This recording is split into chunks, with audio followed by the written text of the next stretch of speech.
5 ஆண்டுகள் ஒரு தீர்வும் இல்லை, வாக்குறுதிகள் இல்லை, நம்பிக்கை இல்லை.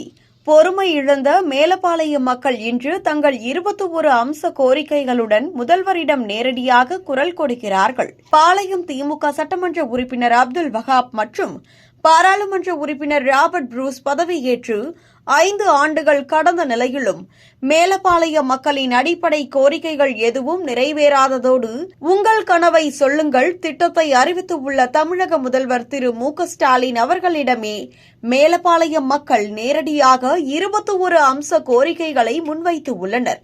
பாழடைந்த விளையாட்டு மைதானங்களை நவீனமாக மாற்றவும், கபடி, கிரிக்கெட், கால்பந்து, தடகளம் உள்ளிட்ட விளையாட்டுகளுக்கான வசதிகளை உருவாக்கவும் மக்கள் கோரிக்கை வைத்து உள்ளனர். பாதாள சாக்கடை பணியால் சேதமடைந்த சாலைகள் சீரமைத்தல், ஆக்கிரமிப்புகளை அகற்றி அகலமான சாலைகள் அமைத்தல், ஊருக்குள் புதிய பேருந்துகள் மற்றும் குறைந்தபட்சம் 5 சிற்றுந்துகள் இயக்கப்பட வேண்டும் என்பதும் கோரிக்கைகளில் இடம்பெற்றுள்ளது. பாளையங்கோட்டை ஒய் வடிவ மேம்பாலம், பாளையங்கால்வாயில் கழிவுநீர் கலப்பை தடுத்து மீண்டும் மக்கள் பயன்படுத்தும் வகையில் சீரமைத்தல், வெள்ளத்தில் சேதமடைந்த நத்தம் தாமிரபரணி பாலத்தை வலுப்படுத்துதல் ஆகியவையும் வலியுறுத்தப்பட்டுள்ளன.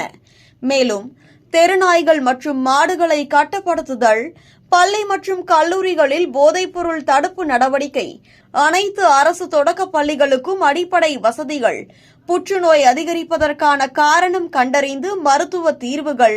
30 ஆண்டுகளாக திமுகவிற்கு வாக்களித்தோம், ஆனால் ஊருக்காக என்ன செய்தார்கள் என்ற கேள்வி எழும் சூழலில் இது ஒரு அரசியல் கோரிக்கை அல்ல, முதல்வர் என்ற நம்பிக்கையில் வைக்கப்படும் மக்கள் கனவு என மேலப்பாளையம் மக்கள் கூறுகின்றனர்.